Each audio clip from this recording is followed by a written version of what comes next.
Blazers. Euh, Petit retour sur leur leur saison dernière déjà. 27 victoires, 55 défaites, 13e à l'ouest, un offensive rating de 27, un defensive rating de 29. Compliqué la saison des Blazers. Compliqué, oui et non, parce que je pense que la plus grosse donnée à voir, ça a été surtout la blessure de Lillard qui a été opéré aux abdos, il me semble, ou au dos, je sais plus Je exactement. crois que c'était les abdos. Hein. Ouais, il me semble que c'était les abdos. Donc, qui a raté allez, 80% de la saison. Et je pense que d'un côté, c'est un mal pour un bien. Parce que Lillard, ça faisait des années qu'il n'avait pas eu de repos en soi. Ça faisait des années qu'il avait sur son dos toute l'équipe. Et donc lui-même a dit d'ailleurs que ça lui a fait extrêmement de bien de se reposer, de pas jouer, d'avoir une saison, allez, on va dire grise, parce qu'il a joué quand même, mais pas beaucoup. Et que ce n'est que bénéfique pour la saison qui arrive. Surtout que du coup tu as pu un minimum tanker. Bah, tu as eu que Shadon Sharp, on peut dire, mais Shadon Sharp, c'était clairement le pari de cette draft.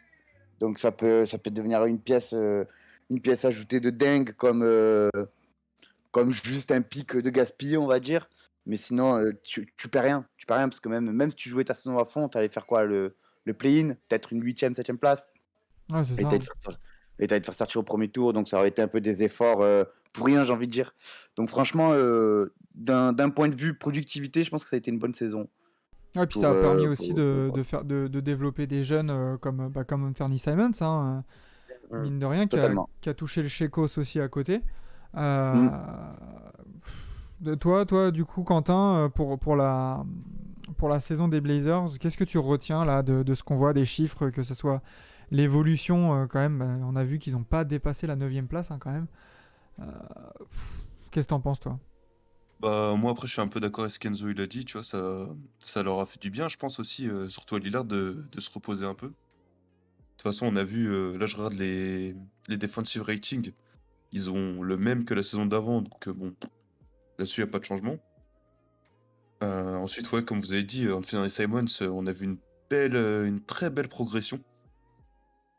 Après, bon, il y a eu les fameux trades aussi.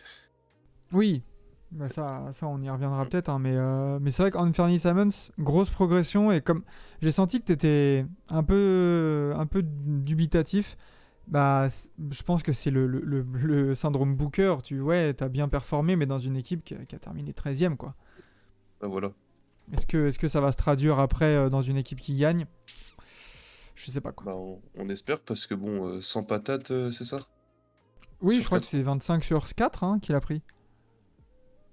Ah, il me semble que c'est 100 sur 4. C'est ça. Non, oui, voilà, mais oui, 25 x 4, oui, Oui, dur bah, à... Ouais, 25 x 4, oui, exactement. Voilà, 25 ouais. par an pendant 4 ans.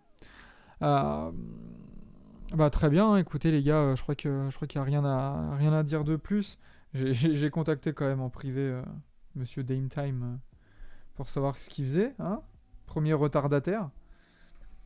Mais voilà, bah les gars, je vous propose de partir directement sur le 5 majeur, enfin le roster, tout simplement, la rotation des Blazers. Euh, du coup, Lillard, Simons, Little, Grant et Nurkic dans le 5 majeur. Est-ce que vous pensez que ça va être ça ou alors on part sur une Ouais. petite surprise? Moi, je pense pas. Je pense que Josh Hart sera décalé en 3 et que Little va faire les rotations en poste 3-4 et que du coup, tu partirais sur une 3-guard line-up, sachant que Josh Hart, il est listé en tant qu'arrière, mais il peut très bien jouer, ailier. Il a des très bonnes qualités défensives. C'est un 3 c'est le type de joueur qu'il faut à côté de Lillard. Little a quelques lacunes au tir et même en skills pour jouer 3 je pense. Donc, Après, j'aime bien la défense hein, quand même qu'il apporte. ah ouais, mais je veux bien, mais après, ça veut dire que, sachant que Nurkic te sert qu'à faire des pics, Grant que j'adore, que voilà, que c'est mon chouchou Pistons, il est bon partout, excellent nulle part. Donc, tu peux pas forcément te fier sur lui. Donc je pense que c'est mieux d'avoir un Josh Hart qui va peut-être avoir de moins bonnes fiabilité défensive que Little, mais qui va pouvoir te faire plus de choses offensivement. Hmm. Pourquoi pas. Et toi, Quentin, du coup, t'en penses quoi de ce 5 majeur là pour l'instant? Alors moi, je suis d'accord avec Enzo sur Josh Hart. Je pense qu'il va être titulaire poste 3. D'accord. Et moi, je dirais même au-delà pour le poste d'arrière titulaire. Et Anthony Moi, Simons, du coup, tu le mets où en sortie de banc? en sixième homme, tu sais, en sixième homme, tu lui files tous les ballons. Et, Ah ouais. Ça fait- mettre, tu sais, Gary Payton pour compléter la défense. Alors, faut voir parce que Gary Payton, là, Gary Payton 2, il a eu un problème là, il me semble, Coude. Au au coude, dos, non? c'est ça? Au dos, au coude, je sais plus. Peut-être. Ouais, je crois qu'il s'est fait opérer là cet été, à voir du coup s'il va revenir à 100%. Oui, je pense que, vu le contrat qu'ils lui ont donné, je pense que qu'ils comptent quand même sur lui dès cette saison, tu vois. Surtout qu'ils n'ont pas de temps à perdre. Hein. Lillard, il y a quoi, 30, 31, 32? Ouais, il rentre dans la trentaine, ouais. Donc, il n'y a pas, y a pas trop le temps. Hein. C'est clair. Et ouais, pourquoi pas, ouais, décaler. Après, j'aime bien Josh Hart au cas où en sortie de banc. Peut-être ouais, en sortie de banc pour faire reposer Nasir Little ou un truc comme ça. Pour donner voilà, un peu de scoring voilà, en sortie de banc. Et nous accueillons Monsieur Lillard France, justement. Est-ce que tu nous entends? Allô? Oui, Vous m'entendez? ouais, on t'entend. Alors, je sais pas, c'est toi qui dois avoir un écho. Tu étais dans le coffre d'une voiture d'Albanie ou quoi? Tu t'es fait enlever ou c'est comment? Euh, j'ai un problème de micro. Aïe aïe aïe, ah, par contre, non, enlève le live à côté parce que je t'ai partagé mon écran, sinon on va s'entendre en écho, ça va être impossible. Enlève le live à côté parce que je t'ai partagé mon écran, Résumé de la saison des Blazers, des Blazers. manque de connexion. Alors, mais vous m'entendez? Voilà, très bien, très bien. Il y a un écho de malade, mon ref. Je sais pas où tu es, mais. Ah, je pense il avait l'ordi à côté ou un truc comme ça pour écouter. Ouais.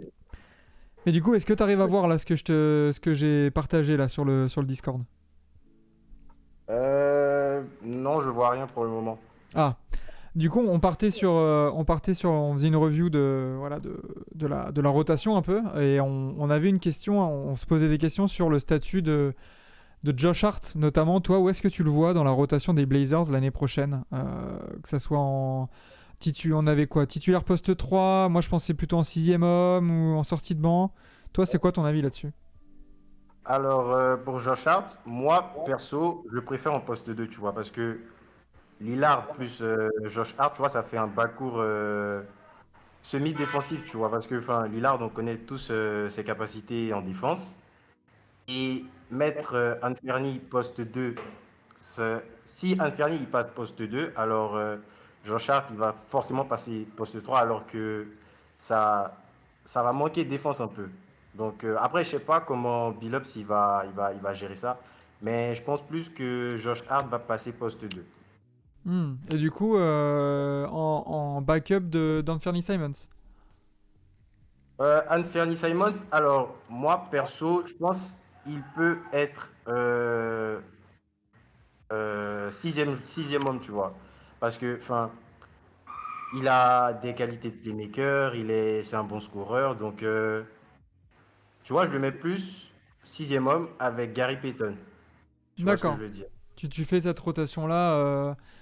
Ce trio, en fait, Simons, Payton 2 et Sharp, du coup, euh, en Ouais, sortie de banc. exactement. Ouais.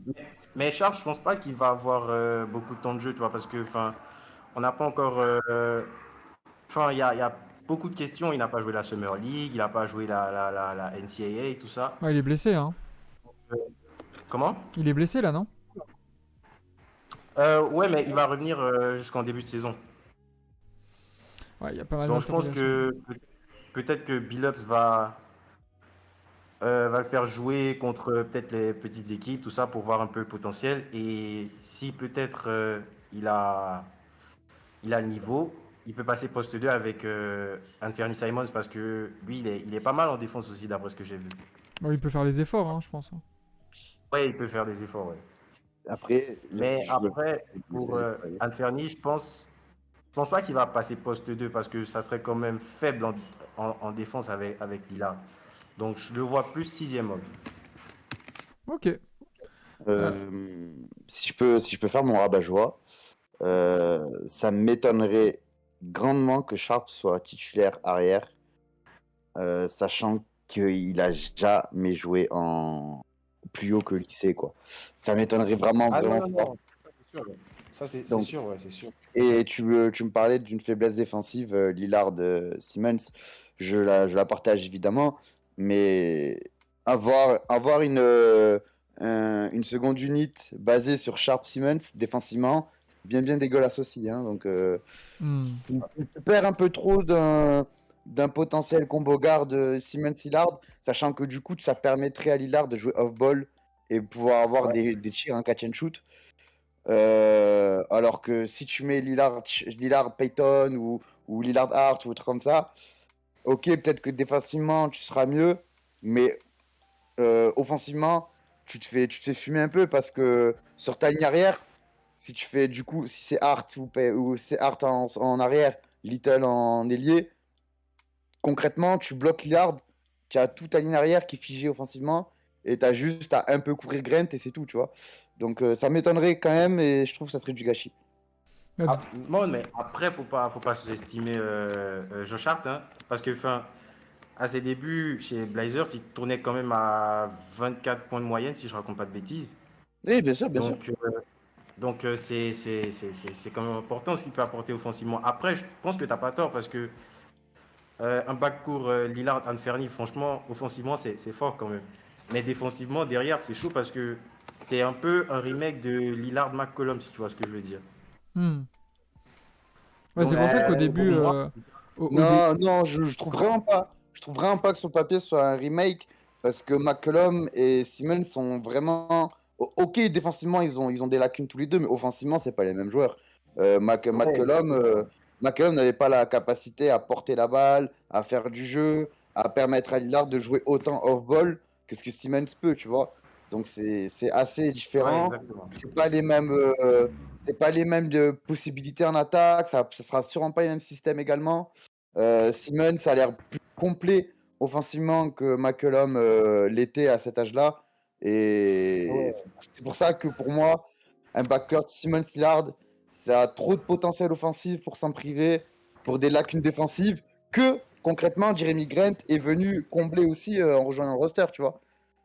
Oui. Et ça appuie un peu mon point sur la présence de Josh Hart dans un 5, c'est qu'ils peuvent Mhm. très facilement switch sur des gardes comme sur des ailiers. Oui, Donc c'est oui. donc c'est ce qui n'est pas le cas de Nasir Little et ce qui est Mhm. plus le cas de Grant. Donc là, si tu fais Hart en ailier, tu peux largement couvrir les lacunes, au moins en saison régulière, de Simmons et Lillard. surtout que moi, ce que j'aime C'est bien pas là dans faux. ce roster des Blazers, c'est là où je trouve que c'est aussi une équipe qui s'est vraiment bien renforcée. C'est que au niveau des départs, bah t'as perdu personne en fait. Parce que Joe Ingles, s'il est arrivé blessé, il repart. Elebi, Bledsoe, Ben McLemore et Elijah Hughes. Tu peux pas dire que t'as perdu vraiment en substance des joueurs qui te servaient beaucoup l'année dernière. Et ben Exactement. tu te renforces avec Shaedon Sharp, avec Jeremy Grant, avec Gary Payton 2, ces joueurs comme ça. Moi je trouve que c'est vraiment intéressant ce qu'ont fait les Blazers et à voir ce que va faire Chauncey Billups là-dessus. Hein. C'est aussi ça Ouais, l'interrogation. exactement. Mais pour Exactement. revenir, tu, tu parles de Billups, joueur que j'aime beaucoup évidemment en tant que Pistons. Mais faut aussi rappeler qu'au moment où il a été intronisé en tant que coach des Blazers, sur sa présentation en conférence de presse, il a clairement dit que son objectif était de faire des Blazers une équipe défensive. Et lui-même l'a dit, lui-même le souhaite. Je te vois réagir. Je Bah te vois mais je veux réagir, dire, Max. ton leader c'est Damien Lillard, ton franchise player Je c'est veux Damien bien. Lillard. Je Comment veux tu veux bien. dire Je veux que... bien. Mais on va faire un comparatif. On va faire un comparatif avec Steph Curry. Steph Curry qui, pareil, au début était un piètre défenseur. Même, tu vois, je prends un Luka qui était un piètre défenseur. Dans des systèmes défensifs, ils ont réussi à s'intégrer et à faire les efforts. Tu vois. Donc si Curry Ouais.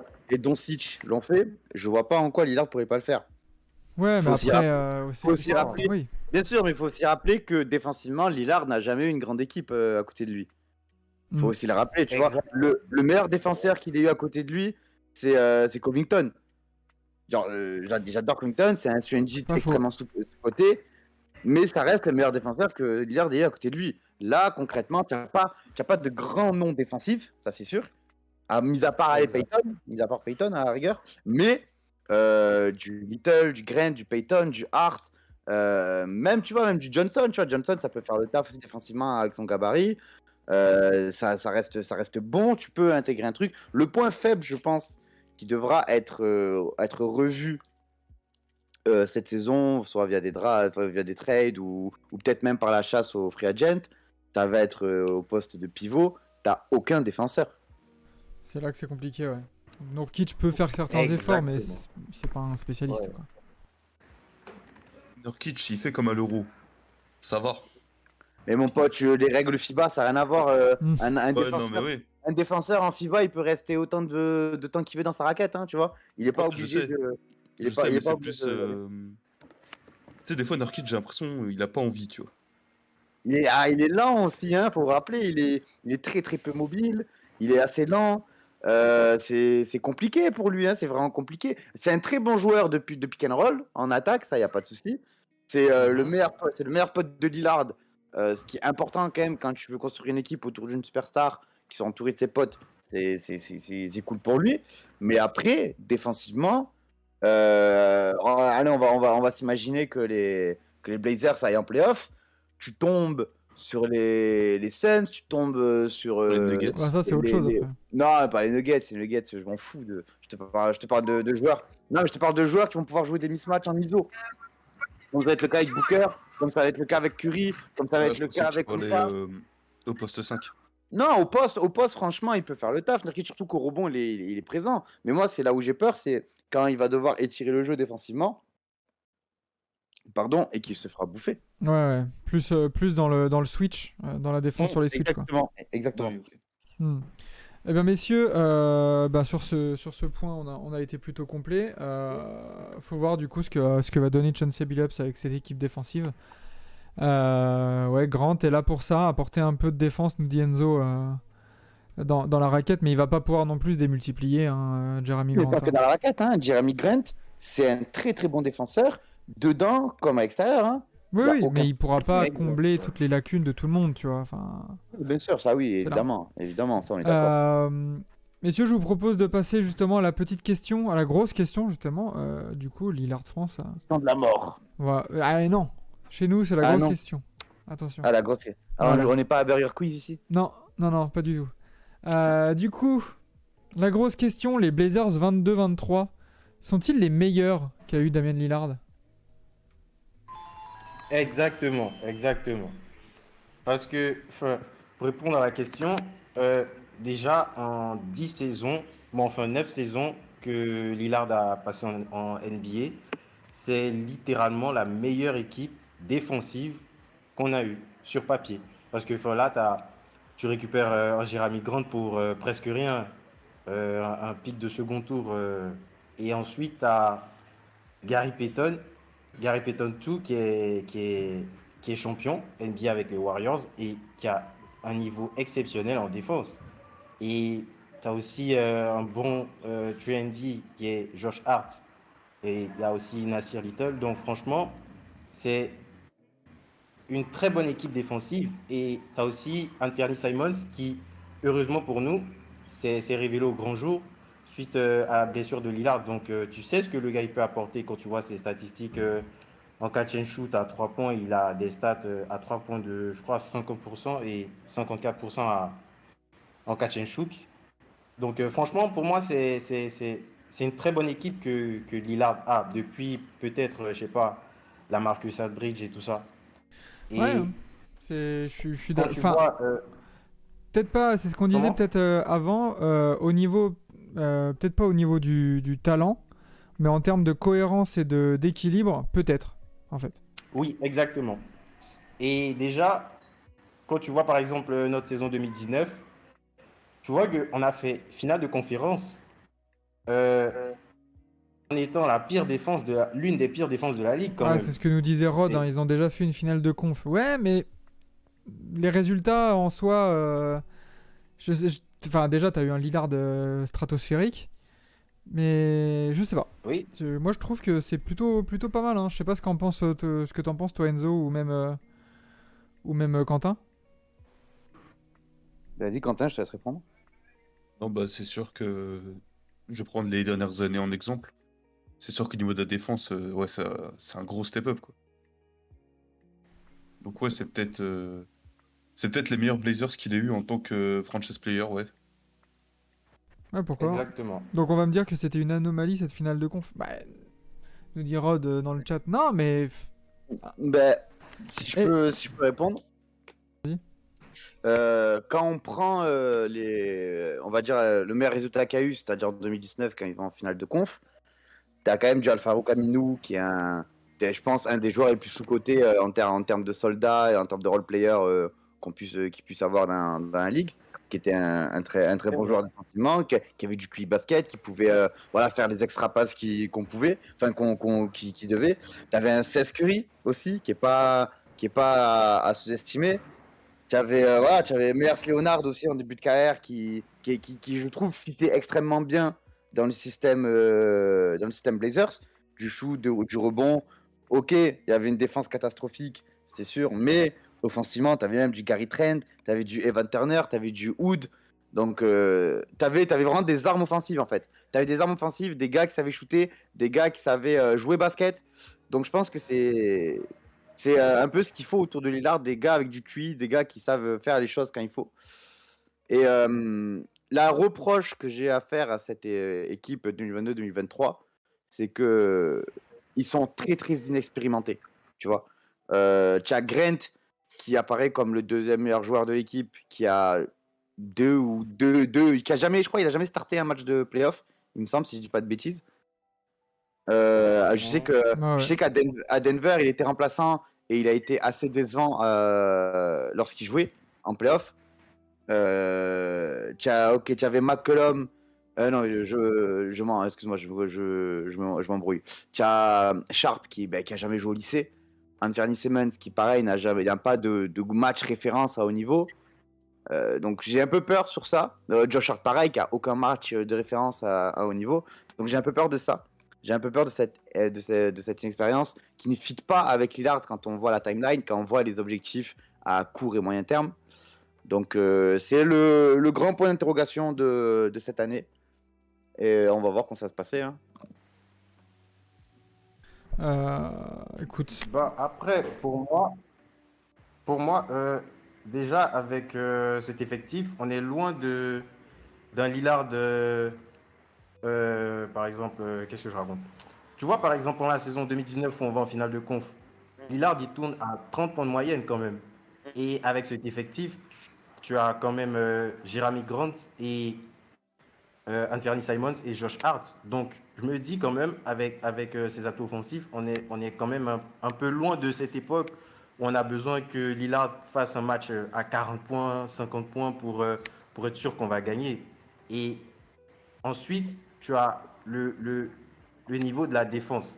Parce que en tant que fan de Portland, tu ne peux pas jouer, même contre les Kings, tu ne peux pas jouer un match et, et, et voir l'équipe ne pas prendre plus de 130 points quand même. Et franchement, je pense que ça peut être un atout quand même. Parce que c'est Ok. un peu nouveau pour nous. Je Donc voilà. je vais poser une question conne, mais en quoi, vraiment, même si sur le papier on aime les noms, et on aime les profils, etc.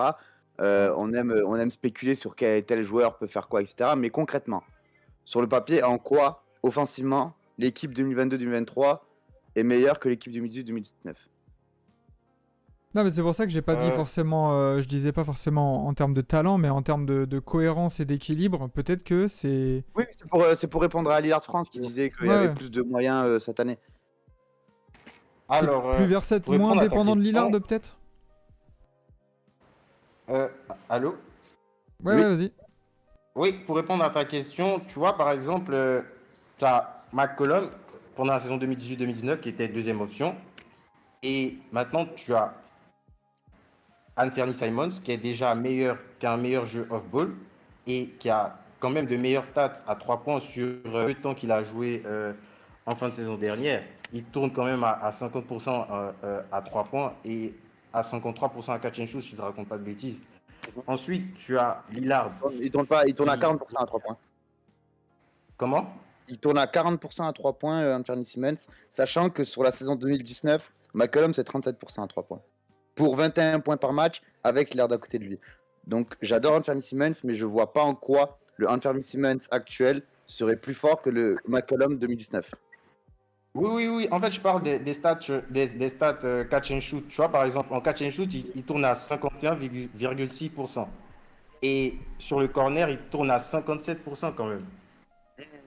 Alors, je ne sais pas quel rôle Billups va lui donner, mais je suppose que Billups va plus lui limiter un rôle de playmaker, tu vois, pour donner plus de chance à Lillard il y a Ah, Allô? ouais, il y a d'avoir eu. 5% de ses capacités. Ouais, il y a... Oui, Ça va, t'as retrouvé ta connexion là? Oula, c'est dur.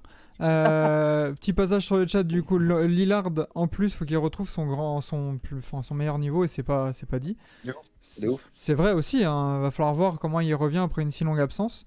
Et Rod, il ajoute que McCollum, c'est lui qui porte les Blazers versus les Nuggets. Ça va, Allez. hein, Lillard, je pense Oui, que... mais bien sûr, mais en fait, là, je suis loin d'être un fan de McCollum, mais on est totalement en train comment dire, de cracher sur ce qu'il a fait aux Blazers, tu vois. Alors qu'au Blazers, il a quand même un titre de MIP. Il est, bah, à l'heure actuelle, c'est peut-être un des 3 meilleurs joueurs de l'histoire à n'avoir jamais été All-Star. Donc, franchement, on crache de ouf sur McCollum. Et je répète, je non, suis bah loin non, d'être. on crache pas sur McCollum. On Ah, crache pas sur McCollum quand même. faut pas, mais Parce oui, mais que, faut pas. Franchement, mettre McCollum 2019 dans la même phrase qu'Anthony Simons aujourd'hui, je trouve que c'est limite du manque de respect, tu vois. Genre, Hmm. je veux bien que Simmons a des qualités là où McCollum n'en avait pas, mais McCollum était bien plus calme avec la balle, bien plus intelligent aussi, surtout. Donc, c'est pas non plus à négliger. Et pour moi, les 2022-2023 Blazers, même s'ils ont le potentiel d'avoir une équipe plus équilibrée et plus adaptée à Lillard, je veux bien m'y accorder, ne sont et ne seront pas meilleurs que les Blazers 2019. Messieurs, il est temps. Il faut pas qu'on tarde de trop sur certaines catégories. On a bien débattu là-dessus. Euh, je vous propose d'aller sur les petites questions maintenant. Les petites questions combini, du coup, toi, Lillard France. Je vais te poser des questions, tu me réponds rapidement, un mot ou deux, et, ok. et à voir du coup voilà, ce qu'en disent les autres aussi. Jeremy Grant, cette saison, il finira à combien de points par match? Euh, 20 points de moyenne. Enzo, Quentin, vous êtes 20 d'accord? points de moyenne. Moi, je le verrais un petit peu moins haut. Ouais, pareil, je dirais peut-être 17-18. Ok. Ouais, dans ces eaux-là aussi. Peut-être comme sa dernière saison à Détroit, là, un petit 19 points de moyenne. Entre Ouais, bon, 18, 19. ça Enfin, reste dans à peu la, près dans ce range-là, quoi. ça reste dans la vingtaine, hein. Ok. Du coup, question 2. Anthony Simons est-il vraiment le futur des Blazers selon toi? Comment? Est-ce que Anthony Simons est vraiment le futur des Blazers? Oui, oui, oui, oui, oui, oui. Ça, Les gars? perso, j'ai aucun doute là-dessus. Ok. Passons. Nurkic est-il le pivot qu'il faut à cette équipe? Alors, le cas Nurkic. Nurkic, tu vois, nous, par exemple, on était les premiers à cracher sur Nurkic à cause de son niveau, mais ça reste un très bon pivot quand même, hein. Et il a fait un très bel euro. Donc, je dirais pas que c'est le pivot qu'il nous faut, mais ça reste quand même un très bon pivot pour l'équipe, tout ça. Ok. Lillard est-il le joueur le plus iconique des Blazers? All time, Oui. hein, bien sûr, pas de cette équipe. Hein. Je dirais oui quand même. Pas parce que je suis fan de Lillard, mais quand même, ce qu'il a apporté à la ville, je pense pas que des Clyde Drexler ou Bill Walton ont pu apporter ça sans manquer de respect. Hein. Ah, il y a Clyde, il y a Rod justement qui nous cite Clyde. Vous les gars, là, Enzo et Quentin, vous en pensez quoi? Je suis d'accord. Clyde, quand même. Attention, Dans j'ai une pas ca- dit, j'ai pas dit meilleur, hein. J'ai dit le Oui, avec plus iconique. oui, bien sûr, bien sûr. Clyde, il a quand même, comment dire, placé Portland sur la carte des États-Unis, tu vois. C'est très très fort ce qu'il fait à l'époque. Portland, c'est rien du tout. Donc, je me prononcerai pas parce que clairement, sur les bienfaits de Lillard comme de Clyde Drexler, socialement sur la ville de Portland, je suis pas assez renseigné. Mais Drexler reste quand même celui qui a créé les Blazers en tant qu'équipe winneuse. Donc ça me dérange un peu de choisir l'un ou l'autre. On est tenté de dire Lillard car c'est notre génération, nous dit Rod aussi. Ouais, mais C'est ouf. je posais la question. Et pour finir sur ces questions-là, ton niveau de confiance pour la saison à venir sur 10? Mon niveau de confiance, je dirais 7 quand même. 7. Sachant que 10, c'est pas genre aller chercher le titre, hein, c'est vraiment genre par rapport aux objectifs qu'on a et voilà, à la timeline un peu qu'on a de l'équipe. Est-ce que tu es confiant ou pas sur ce que peut apporter ton équipe? Oui. Franchement, je suis assez confiant parce que on a la meilleure équipe défensive que Lillard a eue sur les 9 dernières saisons. Mhm. Et tu as du potentiel aussi bien sur le terrain que sur le banc. Donc franchement, je pense ça va quand même, ça peut le faire quand même. Ok, ok. Eh ben, il est temps, du coup, de passer au petit pronostic. Hein? Ça vous dit? Alors, du coup, les Blazers, qu'est-ce que ça va chercher cette année? Est-ce que c'est on sort le tank, Euh, play-in, play-offable? Vous en pensez quoi, vous, les alors, gars? déjà, c'est pas dans la case tanking. Hein. Ouais. Parce que pour le tanking, c'était plus parce que ça s'est imposé à nous, tu vois. Lillard blessé, Oui, on oui. s'est séparé de McCollum, tout ça. Et on était sur un projet de, on va dire, petite reconstruction. Donc Mhm. voilà, c'est pas dans la case tanking à mon avis.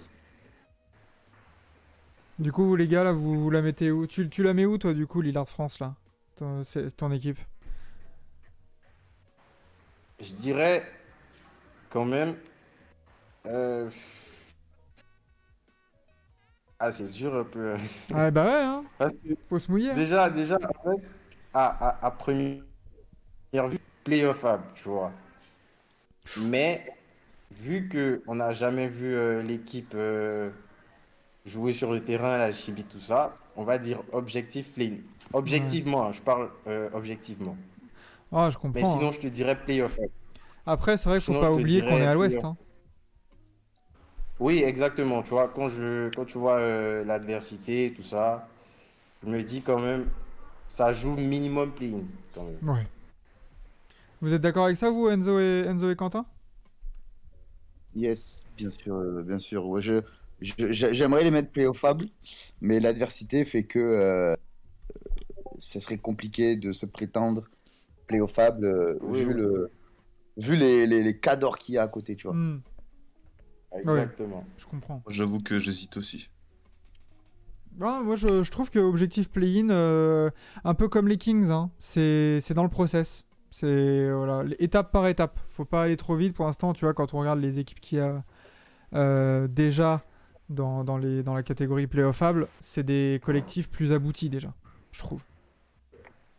Ouais. Donc non, pour Ouais, moi, c'est ils sont bien là, les gars, là, Portland. Très bien, très bien, très bien. Les gars, un petit mot pour conclure. Qui veut Euh, commencer? bon, je commence. Vas-y. Alors, je dirais que déjà, faut pas déjà enterrer Portland, hein, parce que 'fin, j'ai vu les classements ESPN, tout ça, et ça nous met dans la même case que les Kings, franchement. Alors, no disrespect pour les Kings, mais quand même, voilà quoi. En quoi Mais en quoi les Kings Bah sont oui. plus faibles que vous? je dirais pas qu'ils sont plus faibles, mais je dirais pas que on est du niveau des Kings, quand même je me mets un peu au-dessus, tu vois. Ah, Mais en moi, je quoi? dis que c'est pas dit, hein. En quoi? Déjà, on est meilleur défensivement, et on a Lillard qui revient à 100% de ses capacités quand même. En quoi t'es meilleur défensivement? Puis c'est... Bon, on va entrer dans un autre débat, je sais pas si on a le temps. Vas-y, on a 5 minutes, on a 5 minutes. Parce que quand même, on a Jeremy Grant et on a Gary Payton avec Josh Hart. Mhm. Sans compter des joueurs comme Nasir Little et Justice Winslow aussi. Ouais, mais après, Ok. c'est que des paris, hein, je trouve, hein. C'est grave, Comment? grave. Le seul qui n'est pas un pari défensivement, à mes yeux, c'est Gary Payton. Oui. Ah, Nasir Little aussi, il a montré des bonnes choses aussi, hein, mais... Ouais, bien sûr, mais en face, t'as des David Mitchell, des Malik Monk, des Keegan Murray, des Sabonis qui ont déjà hmm. montré des références défensives, tu vois. Même Kevin Huerter, hein, Kevin Huerter, défensivement, ça vaut un Josh Hart pour moi, tu vois. Ah bon? Ah, Kevin Huerter, Quand c'est même. pas le même type de défense. Ça va plus être de la défense sur ses déplacements, on va dire sur de la fourberie, tu vois, genre sur vraiment le QI défensif, que plus que sur l'homme. Mais dans un collectif, Huerter et Hart, ça se vaut à mon sens. Même si individuellement, c'est sûr que Hart, sur de l'homme à homme, est plus fort que Huerter. Je suis d'accord avec toi, Bon, Enzo. ouais. Ça se tient, ça se tient. Et moi, Mais clairement, bon, je me mettrais pas Portland au-dessus des Kings, genre fraîchement comme ça, hein, parce que les Kings, on aime bien les vanner, on aime bien ci, on aime bien ça, mais cette année, ils ont peut-être eux pour le coup, ils ont vraiment l'équipe la plus équilibrée qu'ils aient eu depuis des années. Eux, c'est vraiment un Ouais, fait pour le coup. je suis d'accord. bon, on verra ce que ça donne sur la saison, mais moi, tout ce que j'ai à dire, c'est qu'il ne faut pas déjà enterrer Portland. Non, Voilà, non, faut bien vraiment sûr, s'attendre. non. Bien sûr, bien sûr, bien sûr, évidemment. Bien, les Voilà. gars, pour conclure, Quentin, tu veux dire un petit mot là-dessus? Quentin, Pardon. il nous a abandonnés. Ah, j'étais mid, j'ai pas fait gaffe. Un petit mot pour terminer? Je suis toujours indécis, moi, sur Portland. Je saurais pas. Hmm. Je saurais pas dire un truc, en fait, là, tu vois. Bah, c'est... Ouais, c'est une équipe où il y a... Tu vois, on sait pas comment va revenir J'ai Damien l'impression Lillard. que soit ils vont faire une saison de malade, soit ils vont faire un flop total, tu vois. Genre, il y aura pas d'entre-deux, j'ai l'impression. Hmm. Exactement, je pense aussi, ouais. Eh ben, bah du coup, play-in, c'est bien, au milieu, là, voilà, dans les places 8-9, là, ça sera bien.